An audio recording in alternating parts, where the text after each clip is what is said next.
Latest news updates కోసం ఇప్పుడే download చేసుకోండి మీడియా ఎఫెక్ట్స్ యాప్. విశ్వక్సేన్ గారిని మాట్లాడాల్సిందిగా కోరుకుంటున్నాము. నమస్తే, గుడ్ మార్నింగ్ అందరికీ.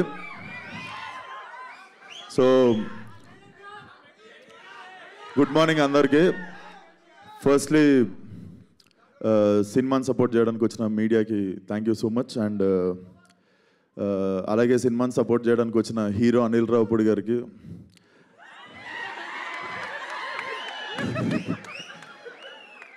మన క్రికెటర్ తమన్ గారికి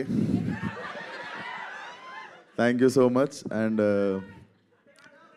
ఈ సినిమా చూసినప్పుడు ఈ ట్రైలర్ చూసినప్పుడు ఒకటే అనిపించింది అశ్విన్, వచ్చిన డైరెక్టర్ విశ్వక్సేన్కి థ్యాంక్ యూ అన్న, నువ్వన్నా గుర్తించినావు. అరే పొద్దున షాపులు కూడా తెరవారు, ఏమరుస్తుర్రా. సో ఈ ట్రైలర్ చూసినప్పుడు ఒకటే అనిపించింది అశ్విన్, చాలా పగడబందీగా ప్లాన్ చేసావు మైక్. సో బేసిక్గా ఆ మ్యూజిక్ ఏంది గురు, తమనన్నా నువ్వు కూడా కొట్టినావు కదా వెనక 2-3 డప్పులు. నిజం చెప్పు, దుమ్మలు అదురుతున్నాయి, ఏమంటారు దాన్ని, కడుపులు అదురుతుండే. Definitely very impactful trailer. Ashwin, this film should ఇది ఉండిపోవాలనుకుంటున్నా నీ కెరియర్లో. లైక్ బిఫోర్ హిడింబ కాదు, శివం బజే, బిఫోర్ శివం బజే, ఆఫ్టర్ శివం బజే అవ్వాలనుకుంటున్నా నీ కెరియర్లో. అండ్ మనిషి చాలా మంచోడు, అస్సలు కల్మషం ఉండదు. జిమ్లో కలిసినప్పుడు కూడా he always rooted for me. And ఈరోజు నాకు రావడం కుదరకపోతే నేను గిల్టీ ఫీల్ అవుతుండే Ashwin.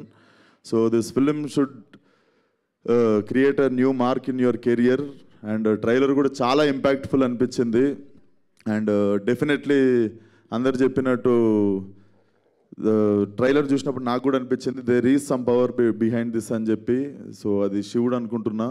And August 1st audience అందరు కలిసి అశ్విన్కి బర్త్డే గిఫ్ట్ ఇస్తారు అనుకుంటున్నా బాక్స్ ఆఫీస్తో. So thank you so much, keep supporting cinema. Thank you.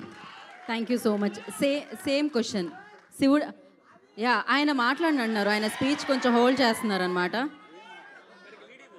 Before ఆది గారు మాట్లాడే ముందు విశ్వక్సేన్ గారు మీరు చెప్పండి, శివుడి పాత్ర ఎవరికి? అంటే ఆల్రెడీ బాలేబాబు గారు అని చెప్పారు. మేము మళ్ళీ ఆ ఆన్సర్ని మేము తీసుకోదలుచుకోవట్లేదు, వేరే ఆన్సర్ ఏదైనా మేము లాక్ చేసేసాం ఆ ఆన్సర్ అక్కడ. నేనే చేస్తా.